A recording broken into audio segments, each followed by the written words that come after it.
오늘 우리에게 주신 하나님의 말씀, 구약성경 사사기 14장 1절로부터 20절까지 말씀입니다.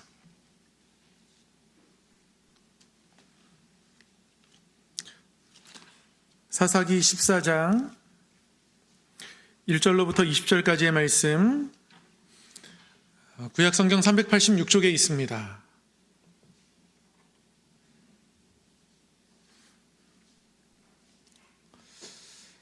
한 절씩 교독하겠습니다. 삼손이 딥나에 내려가서 거기서 블레셋 사람의 딸들 중에서 한 여자를 보고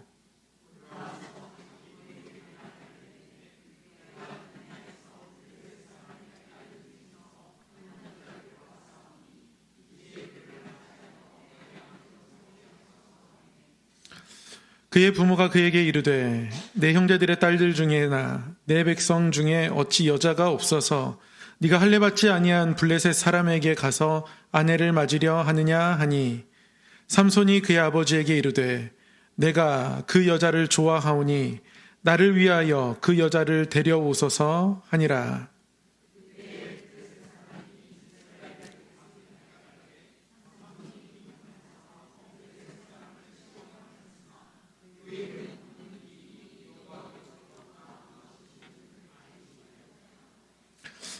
삼손이 그의 부모와 함께 딥나에 내려가 딥나의 포도원에 이른즉 젊은 사자가 그를 보고 소리 지르는지라.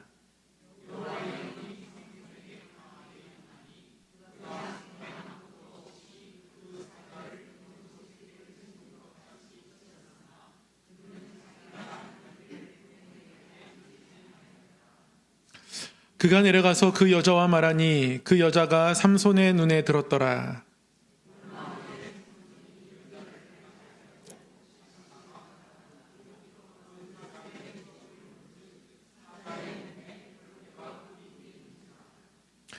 손으로 그 꿀을 떠서 걸어가며 먹고 그의 부모에게 이르러 그들에게 그것을 드려서 먹게 하였으나 그 꿀을 사자의 몸에서 떠왔다고는 알리지 아니하였더라.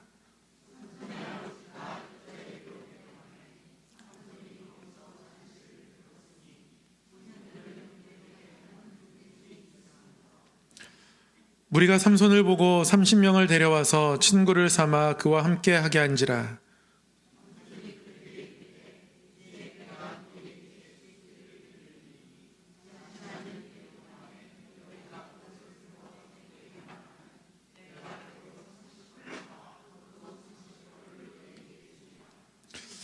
그러나 그것을 능히 내게 말하지 못하면 너희가 내게 베옷 30벌과 겉옷 30벌을 줄지니라 하니, 그들이 이르되 네가 수수께끼를 내면 우리가 그것을 들으리라 하매,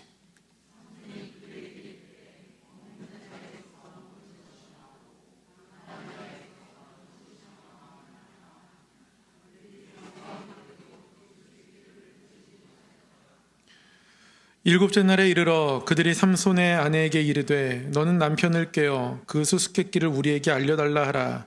그렇지 아니하면 너와 내 아버지의 집을 불사리라. 너희가 우리의 소유를 빼앗고자 하여 우리를 청한 것이 아니냐. 그렇지 아니하냐 하니,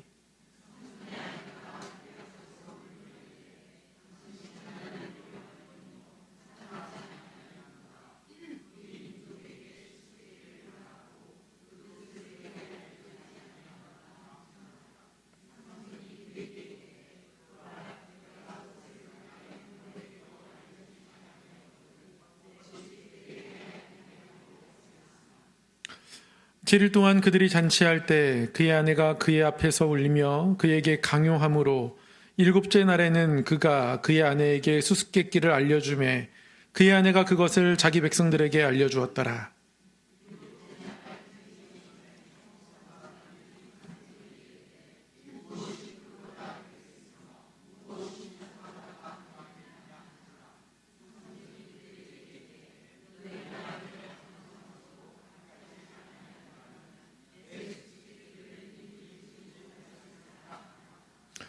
여호와의 영이 삼손에게 갑자기 임하심에 삼손이 아스글론에 내려가서 그곳 사람 30명을 쳐 죽이고 노략하여 수수께끼 푼 자들에게 옷을 주고 심히 노하여 그의 아버지의 집으로 올라갔고, 삼손의 아내는 삼손의 친구였던 그의 친구에게 준 바 되었더라. 아멘. 오늘도 말씀을 배우고 말씀을 따르며 말씀에 비추어 예수 그리스도를 닮아가는 귀한 자리에 나오신 우리 성도님들을 환영하고 축복합니다. 오늘 말씀을 통해서 다시 한번 우리의 모습들을 돌아보고 우리의 영이 주님 앞에 더욱더 거룩하게 드려지는 이 시간 되기를 간절히 소망합니다. 오늘은 사사 삼손 두 번째 시간입니다. 지난주 삼손에 관한 첫 번째 이야기를 함께 나누었습니다. 삼손이 태에서부터 나실인으로 구별되어 태어나게 되었습니다. 그러나 태어나는 과정에서 보면 삼손의 아버지 마누아는 천사가 자신의 아내에게 나타났음에도 불구하고 끊임없이 의심하는 모습을 보입니다. 뿐만 아니라 이스라엘은 블레셋 치하에 있지만 하나님께 건져달라고 기도하지 않는 모습들을 보입니다. 마누아 아내가 불임이었는데요. 마누아 아내뿐 아니라 사실 이스라엘 백성들의 영적인 상태가 불임이었고요. 하나님의 말씀이 임하고 누군가로부터 그 말씀이 전해진다 할지라도 잘 믿지 못하는 그런 의심들이 당시에 모든 사람들의 마음 가운데 있었던 것 같습니다. 이러한 시대의 삼손의 이야기가 13장부터 16장까지 꽤나 길게 기록되어 있습니다. 오늘은 그 중에 14장을 함께 공부하려고 합니다. 사사기 14장은 삼손의 결혼 이야기입니다. 결혼은 일생일대 가장 행복한 사건입니다. 그러나 이 가장 행복한 사건을 통해서 이스라엘 백성들이 가장 어두움 가운데 있음을 오늘 말씀은 나타내 줍니다. 여러분 삼손의 이야기를 대충은 알고 계시지 않습니까? 여자를 좋아했고 들릴라 때문에 결국 나실인의 서원을 온전히 이행하지 못하고 머리가 잘려나가게 되었고 힘을 잃고 블레셋 사람의 신전에 끌려가서 눈이 뽑히고 사람들에게 조롱받고 그런 비참한 최후를 맞았던 삼손의 모습들을 어느 정도 알고 있습니다.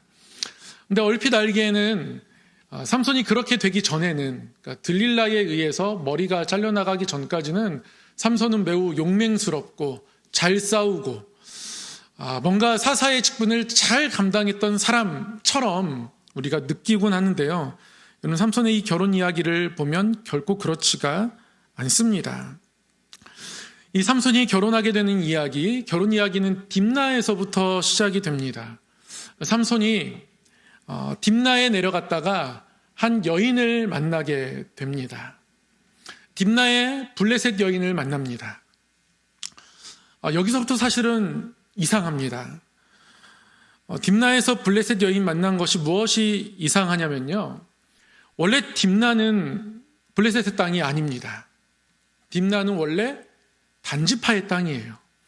여호수아의 땅 분배 이야기를 자세히 읽어보면 이 딥나는 하나님께서 하나님 백성 이스라엘 단지파에게 주셨던 땅입니다. 그런데 거기 내려가서 블레셋 여인을 만났다는 것은 지금 딥나가 더 이상 이스라엘의 땅이 아니라는 뜻이기도 합니다. 그러니까 하나님이 주신 땅을 누가 차지하고 있는 거예요? 블레셋이 차지하고 있는 겁니다. 그러면 딥나에서 블레셋 사람들이 살고 있는 모습을 보면서 거기에 여인과 결혼할 생각을 하는 것이 아니라 오히려 그들을 몰아내야 될 생각을 하는 것이 지극히 정상적입니다. 그럼 뉴스를 통해서 이렇게 일본 총리가 누가 되나 이런 뉴스들이 나오면 대부분의 우리나라 사람들은 같은 고민할 거예요. 저 총리는 독도에 대해서 어떤 태도를 취할까? 이런 생각들 다 합니다. 그리고 그런 정보가 뉴스에서 나오면 아이고 다행이네, 아니 저럴 수가 등등의 이제 반응을 보이게 된단 말이죠. 독도가 우리 땅이라는 것을 우리 스스로 늘 생각하고 또 지켜내야 한다는 마음들이 깔려있기 때문에 그렇습니다. 이스라엘 백성들도 그래야죠. 하나님이 주신 땅이니까 우리가 찾아야 할 땅으로 바라보아야 하는데 원래 단지파였던 땅에 블레셋 사람들이 살고 있고 그런데 그곳에 내려가서 여인과 결혼할 생각을 한다는 것 자체가 뭔가 지금 이상하게 흘러들어가고 있는 겁니다. 삼손이 그 여자를 보자마자 그 여자의 외모에 반한 것이 분명합니다. 3절 4절을 통해서 삼손의 마음을 알 수 있는데요. 삼손은 내가 그 여자를 좋아한다 이렇게 고백합니다. 부모에게 말합니다. 내가 그 여자를 좋아하니까 결혼하겠다고 합니다. 근데 그 여자를 좋아한다는 이 말이 지역하면 내 눈에 좋아 보인다 또는 내 눈에 옳게 보인다 그런 뜻입니다. 어떤 교제를 통해서 그 내면이 블레셋 지역에 있지만 뭔가 하나님을 섬기는 믿음이 있는 것 같고 다른 이방 사람들과 다른 것 같고 그런 이유가 아니라는 거예요. 그냥 눈에 보기에 좋았습니다. 자기 소견에 옳은 대로 행했던 이스라엘 백성들의 당시의 모습들이 삼손에게도 나타나고 있는 겁니다. 아버지에게 내가 이 딥나에서 이런 여인을 봤는데 이 여인과 결혼하고 싶습니다. 이런 이야기를 하니까 삼손의 부모님은 말리죠. 허락하지 않습니다.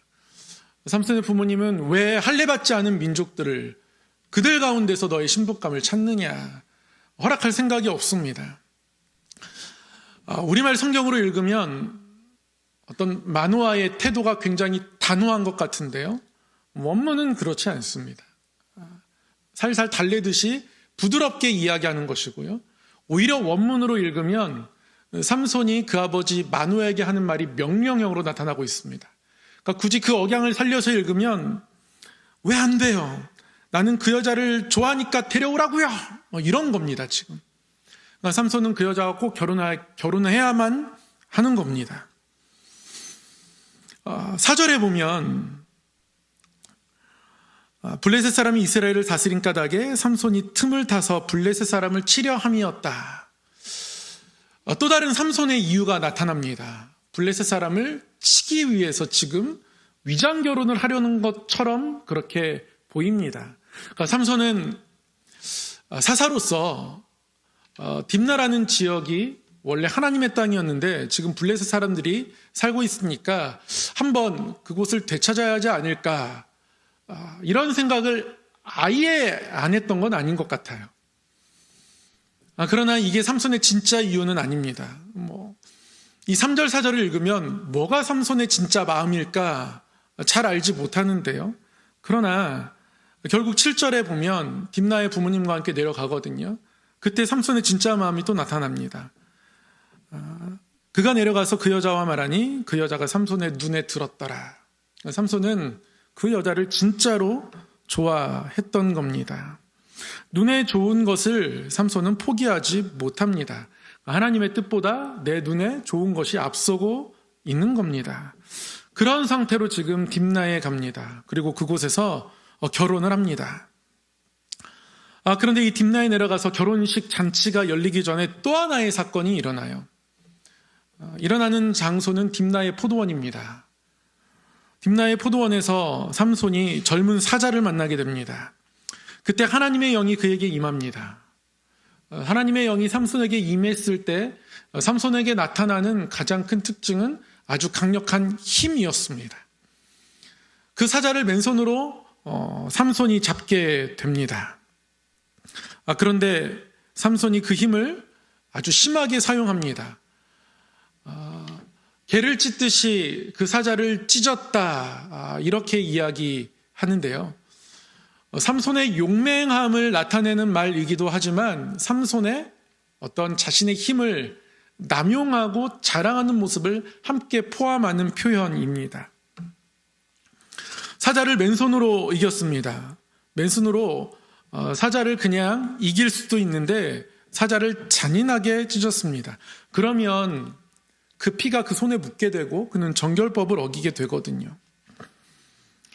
나중에 그 포도원에서 그 찢긴 사자가 그대로 방치되어 있고 얼마 후에 그 사자의 찢긴 몸에 벌들이 벌집을 짓고 거기에 꿀이 이렇게 모여있는 것을 삼손이 보게 됩니다. 삼손이 그때 어떻게 합니까? 사자의 사체에 있는 벌꿀을 먹습니다. 그리고 그 벌꿀을 부모에게도 가져다 줍니다. 성경을 보면 9절에 손으로 그 벌꿀을 떴다 이렇게 이야기합니다.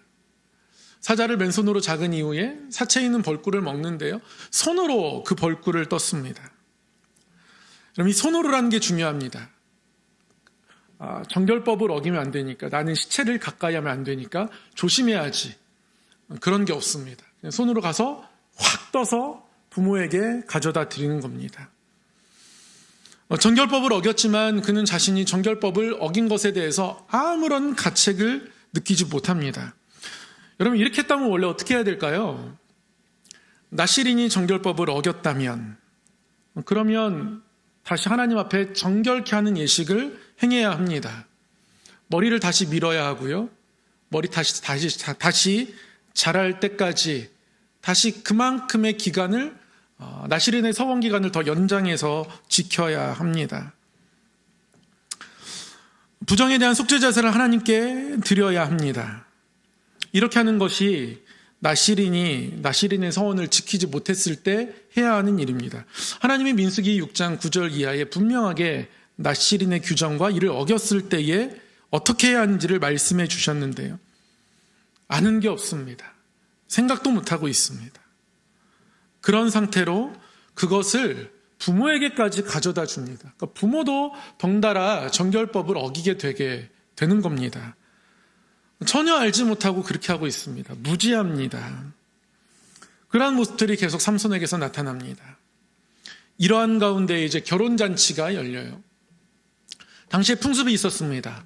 결혼잔치를 하면 청년들을 초대해서 신랑이 잔치를 배설해야 합니다. 30명의 청년들이 함께 잔치를 열게 되었습니다. 신부의 친구들이 잔치에 참여하게 되는데요. 여러분, 이 잔치가 그냥 식사 자리가 아닙니다. 이 잔치는 술을 마시고 노는 자리입니다. 삼손은 포도주와 독주를 멀리해야 하거든요. 이 잔치를 그냥 이렇게 편하게 즐길 수 있는 그런 사람이 아닌 겁니다. 그런데 그렇게 잔치를 또 열고 참여하죠. 정결법을 또 어깁니다. 이 삼손이 나실인의 서원을 지키지 못한 것이 들릴라에게 자신의 서원의 내용을 알려주고, 그리고 결국 들릴라와 그와 함께한 사람들에 의해서 머리털이 잘려나갔을 때, 그때가 아니라 이미 아무도 삼손에게 그 나실인의 서원, 힘의 비밀 이런 것을 캐려고 하지 않을 때부터 이미 삼손은 정결법을 어기면서 굉장히 가벼운 사사의 모습을 보이고 있다는 것이죠. 삼손이 이 잔치의 자리에서 뭔가 분위기를 화기애애하기 위해서 수수께끼를 냅니다. 삼손의 수수께끼 이야기가 또 이 결혼식 잔치 자리에 함께 나타나는데요. 그럼 삼손이 어떤 수수께끼를 냅니까? 맞춰보라는 거예요. 삼손이 낸 수수께끼는 이겁니다. 먹는 자에게서 먹는 것이 나오고 강한 자에게서 단 것이 나왔느니라. 자신이 사자를 잡은 그 사건을 수수께끼로 내었습니다. 여러분, 왜 수수께끼로 냈을까요? 일단 한 가지 생각할 수 있는 건 적어도 감추고 싶은 일이어야 하거든요. 수수께끼로 낼 만한 일이 절대 아닙니다. 나실인으로서 하지 말아야 할 일을 했고 가까이 말할 것들을 가까이 했기 때문에 숨겨야 하는 일들인데요. 이것을 수수께끼로 낸다는 말이죠. 삼손은 자랑하고 싶었던 겁니다. 그래서 이 이야기를 수수께끼로 냅니다. 얘기도 굉장히 크게 겁니다. 30명이 와 있으니까 배옷 30벌, 겉옷 30벌. 여러분, 이 옷이라는 것이 그냥 천 하나로 두르고 있는 그런 것들이 아닙니다. 이 겉옷은 이스라엘 백성들은 담요를 대신해서 쓸 만큼 아주 두꺼운 가죽으로 만듭니다. 그래서 그것을 덮고 자기도 하고 좀 먼 길을 여행 갈 땐 그 겉옷을 꼭 챙겨 갑니다. 그래서 굉장히 두껍고요. 굉장히 비쌉니다. 여러 벌 가지고 있을 수도 없는 겁니다. 그래서 예수님께서 누가 너에게 속옷을 달라 하면 겉옷을 주라 이렇게 말씀하시기도 하시죠. 그때 겉옷을 준다는 건 하나 더 준다는 그런 뜻이 아닌 겁니다. 나에게 가장 소중하고 귀한 것들을 함께 내어줄 수 있느냐, 이제 그런 것들을 도전하시는 거예요. 그 겉옷은 비싼 겁니다. 아주 비싼 내기를 지금 삼손이 하고 있는 거예요.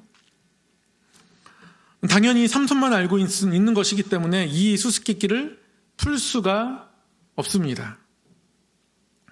시간이 흘러도 답을 찾을 수가 없는데요. 그래서 사흘이 되도록 풀지 못하자 삼손의 아내를 협박하기 시작합니다. 정답을 알아와라. 알아오지 못하면 우리가 너의 집을 불태우겠다. 7째 날이 되도록 답을 알지 못했습니다. 계속해서 협박합니다. 빨리 알아오라고. 결국 아내가 울면서 삼손에게 답을 빨리 알려달라고.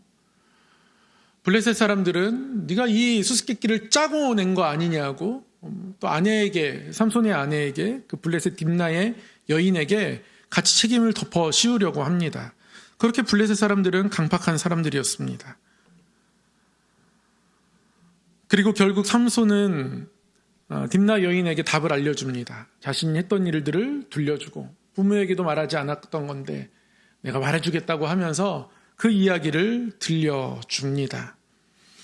결국 삼손은 자신의 비밀을 알려주고, 그래서 이 내기에 지게 되죠. 보란듯이 7째 날 블레셋 사람들은 정답을 맞춥니다. 그 사자 이야기를 아주 운율을 살려서 삼손에게 대답합니다.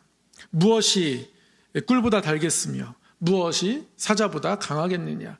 사자에게서 꿀을 떠왔던 그날의 그 일들을 정확히 알고 있다는 듯이 답을 이야기합니다. 이것 때문에 삼손이 이제 분노를 갖게 됩니다.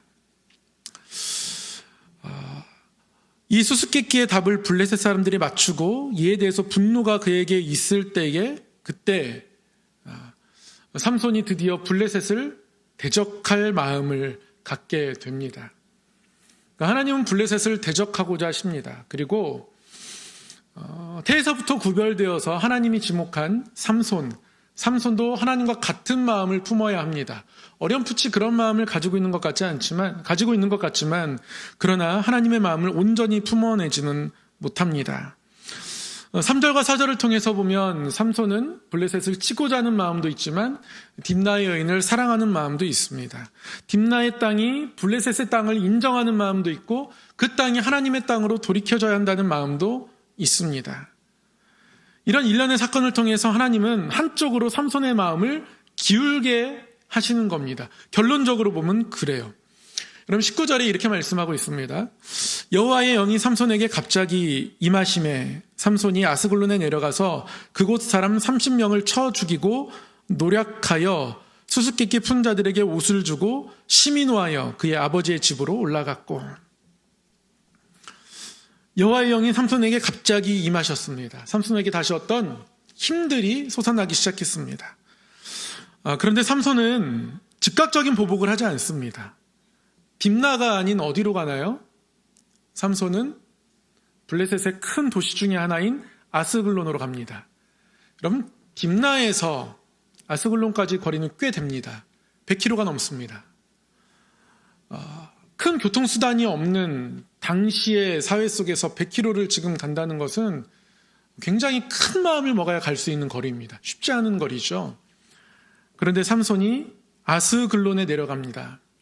그리고 거기서 블레셋 사람 30명을 쳐 죽였다 이야기합니다. 그리고 그들의 옷을 빼앗아왔다 이렇게 이야기합니다. 내용상으로 보면 삼손이 개인적인 복수를 한 것처럼 보이기도 하는데요. 그런데 여기서 이 쳐 죽였다는 말은 전쟁 용어입니다. 개인적인 감정적인 복수심이 아니고요. 전쟁을 일으켰다는 거예요. 그러니까 블레셋과 싸우기로, 맞서기로 삼손이 결심을 한 겁니다. 그래서 블레셋 변방 딥나라는 한 성읍에서 이러한 일들을 행한 것이 아니라 어디로 갑니까?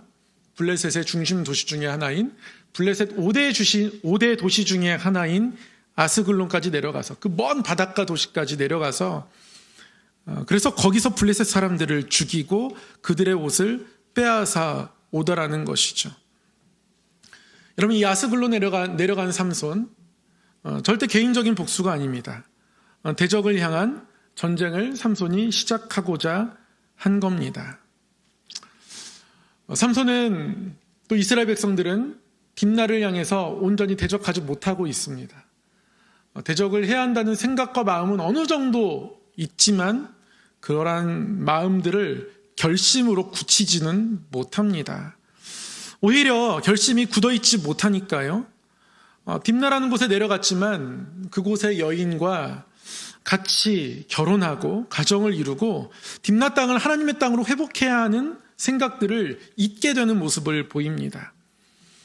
그래서 결혼을 추진하는 삼손의 삶의 여정에 하나님이 개입하시는 겁니다. 이 14장의 이야기를 한 줄로 요약하면 딥나를 잃어버려가는 삼손에게 하나님이 다시 한번 개입하셔서 하나님의 뜻이 교차하는 장이다. 이렇게 요약할 수 있겠습니다. 받아들이면 안 되는데 받아들이고 있는 겁니다. 그러면 딥나를 하나님의 땅으로 바꿀 수가 없습니다. 딥나의 여인을 사랑하게 되면 그 땅을 눈에 보이는 이유만으로 사랑하게 되면 그렇습니다. 여러분 솔로몬이 그렇지 않습니까? 여러분 솔로몬이 어디서부터 무너집니까? 솔로몬이 성전을 봉헌하고 자신의 궁을 건축하고 강대국을 이룰 수 있는 기틀들이 마련되어 있었는데요. 하나님께서 솔로몬에게 많은 복도 주셨습니다. 물론 다윗이 서원한 것이기도 하고 다윗이 많은 것들을 잘 준비해놨지만 그것들을 가지고 정성껏 성전을 지은 솔로몬의 모습들도 하나님이 귀하게 보셨습니다. 하나님 앞에 일천번제를 드리기도 했고 하나님께 듣는 마음을 구하기도 했습니다. 근데 그런 그가 어디서 무너집니까? 이방 여인 때문에 무너지잖아요. 여러분 이스라엘 백성들이 우상을 접하게 된 통로는 두 가지입니다. 첫 번째는 가나안 땅에 정착하면서 그들이 농사를 짓지 않았던 그들이 농사를 짓게 되면서 농사를 주관하는 바알과 아세라를 거부하는 것이 그들에게 무척 부담스럽고 어려웠습니다. 그래서 우상을 받아들이게 돼요. 이방들과 같이 하면서 여러 우상들을 접하게 되는데요. 이 우상들이 이스라엘 백성들의 중심부에 들어오게 된 건 솔로몬 시대입니다. 많은 지역에 삼당들이 있었지만 예루살렘에 이 우상들이 세워질 수 있었던 이유는 단연 솔로몬 때문에 그렇습니다. 솔로몬은 성전을 짓고 이스라엘 백성들의 궁을 지으면서 건축에 대해서 많은 경험들을 쌓을 수 있었죠. 그래서 어떻게 합니까? 이방 여인들을 위해서 빨리빨리 궁을 지을 수 있었습니다. 별채를 지을 수 있었던 거예요. 별채를 지으면서 이방 여인들과 결혼하고 그들을 위해서 궁을 짓고 그렇게 이방 여인들과 결혼하고 그러면서 그들 가운데에 이방의 우상들이 들어오게 됩니다. 이스라엘 중심부에 우상이 들어오는 계기를 마련하죠. 이게 그들 가운데 우상이 강하게 뿌리박는 두 가지 계기입니다. 솔로몬이 이방 여인의 겉모습을 보면서 그 눈에 좋은 대로 행하게 된 그 순간 하나님의 성읍이 아니게 되는 겁니다. 이스라엘의 이 아합과 베나닷의 동맹도 그렇습니다. 이 아합 왕이 이 아람 왕을 완전히 쳐부술 수 있는 기회들이 있었거든요. 하나님이 전쟁에 승리하게 하십니다. 이 아람 왕 베나닷이 이스라엘을 점령하고자 할 때 하나님의 사람을 통해서 아합에게 승리를 약속하시고 그리고 승리를 경험하는데요. 결국 베나닷을 다 처형해야 하는데 베나닷이 항복을 하면서 앞으로 곡식을 잘 바치겠다고 이야기합니다. 그러니까 여기서 죽여서 아예 적대국이 되는 것보다는 그냥 우리가 주군의 국가가 되고 저들이 신하가 국가가 되는 게 낫겠다. 형제국이 되어서 내가 형이 되고 저들이 동생이 되는 게 낫겠다. 갑자기 우호적인 태도를 보여요. 그래서 아합 왕이 아람 왕 베나닷에게 내 형제여 라고 하면서 동맹을 맺는 장면이 이제 열왕기상 20장에 나옵니다. 맞서야 하는데 아내로 맞이하거나 형제로 맞이하거나 이런 모습들이 계속적으로 이스라엘 백성들에게 나타납니다. 그러면서 그들이 영적인 힘들을 잃어가는 겁니다. 말씀을 통해서 하나님이 저와 여러분에게 무엇을 말씀하고 있는 겁니까? 하나님이 우리의 삶의 자리가 딥나와 같다고 말씀하시는 거예요. 여러분, 우리의 삶의 자리는 딥나 땅입니다. 하나님이 주신 땅이지만 블레셋의 힘이 작용하는 땅, 이 시대에 우리는 딥나를 살아갑니다. 삼손 시대의 사람들은 딥나를 하나님의 땅으로 회복하기를 포기하고 있었습니다. 그래서 그들에게는 부르짖음도 없습니다. 하나님께 우리를 구원해달라고 기도하지 않습니다. 전적으로 하나님이 삼손을 선택하셔서 사자가 되었습니다. 하지만 나시린으로 하나님이 부르셨고 사사의 직무를 감당하던 삼손 역시 크게 다르지 않습니다. 삼손의 모습을 보면 나시린으로서의 정체성도 없습니다. 정결법, 나시린법을 어겨도 그는 아무런 가책이 없습니다. 회개하지 않아요. 하지만 하나님께서 그런 삼손의 삶에 개입하셔서 삼손으로 하여금 블레셋을 대적하게 하십니다. 하나님이 삼손을 새롭게 만들어 가십니다. 여러분, 이 말씀 앞에서 우리가 다시 한번 결단했으면 좋겠습니다. 우리가 세상에 희석되지 않는 성도였으면 좋겠어요. 세상이 사람들이 살아가는 대로 따라가는 사람들이 되지 않았으면 좋겠습니다.